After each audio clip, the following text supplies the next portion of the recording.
একদিন সোনা লোহাকে বলল, আমাদের দুজনকেই লোহার হাতুড়ি দিয়ে মারা হয়, কিন্তু তুমি এত চেঁচাও কেন?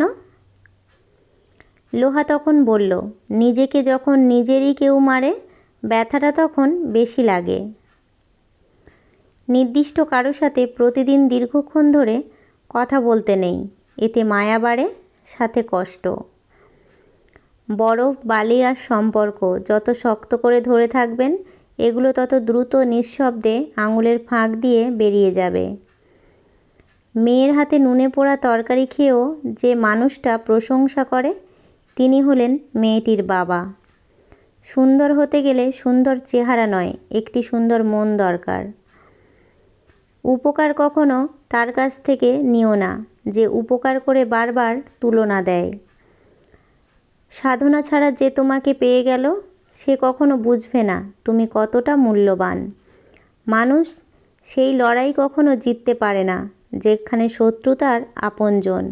মানুষকে ভালোবাসলে সেটা আমাদের দুর্বলতার পরিণত হয়, আর ভগবানকে ভালোবাসলে সেটা আমাদের শক্তিতে পরিণত হয়। জীবনে টাকাই সব কিছু নয়, কিন্তু সব কিছুতেই টাকার প্রয়োজন হয়। ছোট মন আর ভাঙা মন নিয়ে কখনো বড় কিছু করা যায় না। ঠাট্টার মাধ্যমে সবাইকে আনন্দ দেওয়াকে মজা করা বলে, ঠাট্টার ছলে কাউকে আঘাত করাকে মজা করা বলে না, অপমান করা বলে। কথা বলার আগে একটু ভেবে বলুন, কারণ বলা কথা কারো খুশি নষ্ট করতে পারে।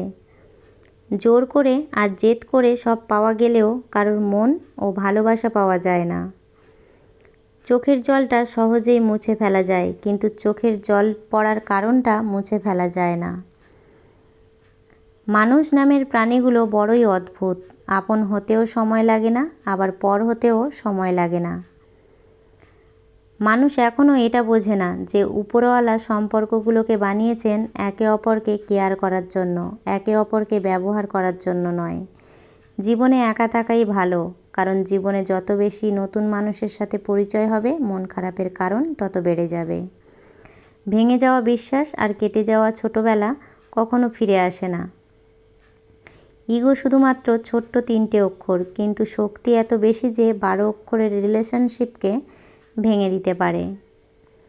রিলেশনশিপ হচ্ছে তাজমহলের মতো, দেখতে সুন্দর হলেও তৈরি করাটা অনেক কঠিন। জীবন নিজের মতো করে কাটানো উচিত, কারণ পরের কথায় তো সার্কাসে বাঘও নাচে। মানুষ মানুষকে না দেখলেও জীবনের সবচেয়ে বেশি ভালোবাসতে পারে। কেন জানেন? কারণ ভালোবাসাটা সৃষ্টি হয় মন থেকে, মুখ দেখে নয়। তুমি অন্যকে যা দেবে, তুমিও সেটাই ফেরত পাবে, সেটা সম্মান হোক বা কষ্ট। আমাকে কেউ খারাপ ভাবলে আমি কিছু মনে করি না। একজন মানুষ কখনো সবার প্রিয় হতে পারে না। আমি আমার বিবেক দিয়ে নিজের পথ চলবো, যে চেনার সে ঠিক আমাকে চিনে নেবে। পরিস্থিতি বদলানোর জন্য কেবল সময়ের দরকার। কিছু কিছু মানুষের ব্যবহারগুলো মৃত্যুর আগে পর্যন্ত মনে থাকে। তুই শব্দটা অনেক দামি, যাকে তাকে ডাকা যায় না। যে যাওয়ার সে মেঘলা আকাশ দেখলে হারায়, আর যে থাকার ঝড় তুফানেও সে পাশে থাকে। যারা তোমাকে পছন্দ করে না তারা তোমার দোষ খোঁজার চেষ্টা করবে। তোমার হাসিতে দোষ, তোমার কথায় দোষ, কথা না বললে দোষ, সমস্ত কিছুতেই দোষ খুঁজবে। মনে রাখবে, কিছু মানুষের স্বভাবই হলো অন্যের ছোট দোষকে বড় করে দেখা, কারণ তারা তোমাকে হিংসা করে, তোমার গুণকে সহ্য করতে পারে না। সুতরাং তাদের থেকে এড়িয়ে চলো, বুদ্ধিমানের কাজ। নদীর ধারে ভাঙনের আগে ফাটল দেখা যায়, আর সেই ফাটল দেখে সরে আসাটা বুদ্ধিমানের কাজ। ফাটল দেখে সরে না গেলে অনেক কিছু ক্ষতি হয়ে যেতে পারে। তেমনি ভাবে কোনো সম্পর্ক ভেঙে যাওয়ার আগে ফাটল দেখা দিলে সরে আসা ভালো। বুদ্ধিমানেরা কোনো কিছু করার আগে অন্তর দিয়ে অনুভব করে, তারপর সে সম্বন্ধে মন্তব্য করে। নির্বোধেরা প্রথমেই মন্তব্য করে বসে এবং পরে চিন্তা করে। একটা সুন্দর মানুষ তোমাকে কখনোই সুখী করতে পারবে না, কিন্তু একটা সুন্দর মন তোমাকে অনেক সুখী করতে পারবে। তাই সুন্দর মানুষকে নয়, সুন্দর মনটাকে ভালোবাসাটাই শ্রেয়। এই ভিডিওটা ভালো লাগলে একটা লাইক দেবেন, আর এরকম ভিডিও পেতে চ্যানেলটিকে সাবস্ক্রাইব করে আমার পাশে থাকবেন। ধন্যবাদ। সবাই ভালো থাকবেন, সুস্থ থাকবেন।